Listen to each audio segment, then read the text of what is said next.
Sefer Shoftim, Perek Aleph, video number 2, Psukim 4 through 7. The war against Adoni Bezek. We've learned how Hashem answered the question of Bnei Yisrael through the Urim V'Tumim that Yehudah should be the first to go to war, and Yehudah and Shimon made a deal, a partnership to go to war together and help each other conquer their parts of the land of Israel. And now they are proceeding to do exactly that. Here is a map of Eretz Yisrael. You see on the map Lego Yehudah and Lego Shimon.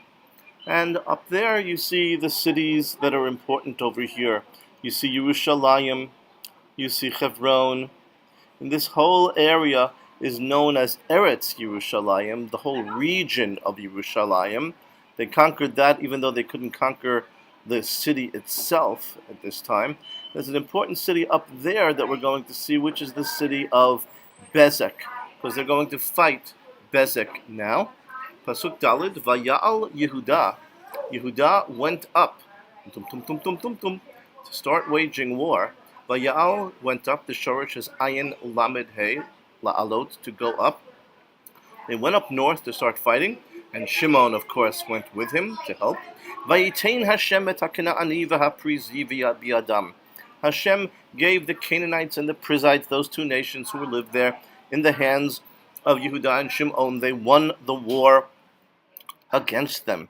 Vayakum, they hit them, they beat them, Bezek, in the city of Bezek, and they defeated and they killed Aseret Alafim Ish, 10,000 enemies in this battle. They had a resounding victory against Bezek.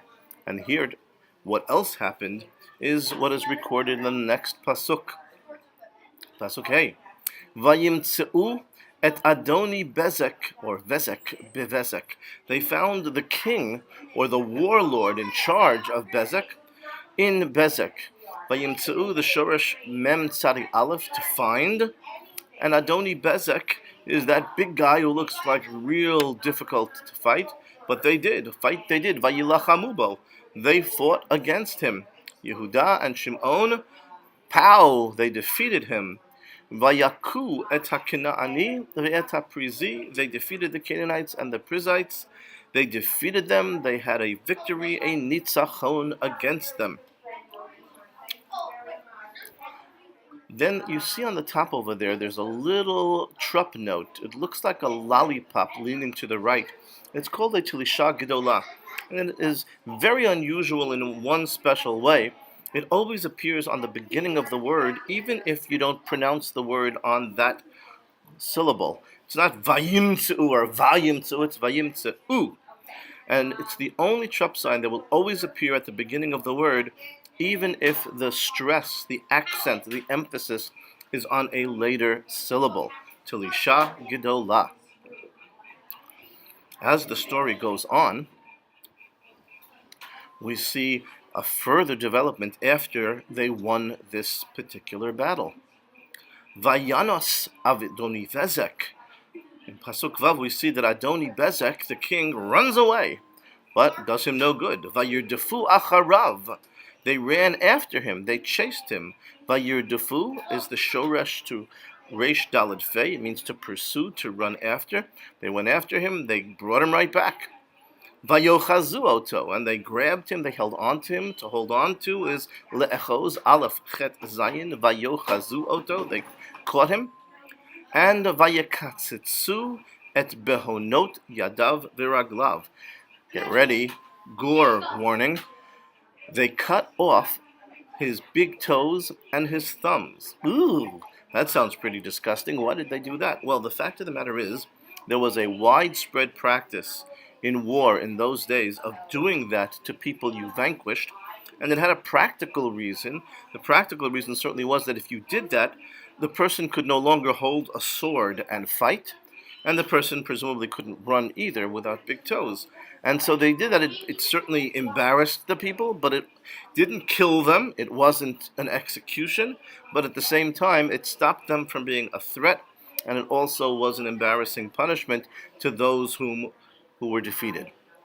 That's what they did to Adoni-Bezek, the king of the people they defeated. And it's interesting that Adoni-Bezek himself says that he had it coming to him. Pasuk Zayin, Vayomer Adoni-Bezek, he said, Shiv'im milachim. You see, it's all in red because this is the direct quotation. This is what he said. There were 70 kings. Behonot yedehem v'raglehem mikutzatzim. And their thumbs and big toes were cut off, 70 of them, and they were all hayu milaktim tachat shulchani. They were collecting food under my table.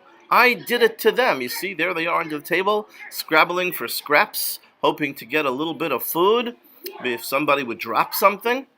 And then he said, since I did it, ka'asher asiti, just as I did, and asiti is to do, the shoresh is ayin sin hey, kain shilem Hashem, kain shilem li Elokim. God gave me back exactly what I did. He gave me a punishment that fits my crime. He gave me midah keneged midah, poetic justice. He did to me the same thing.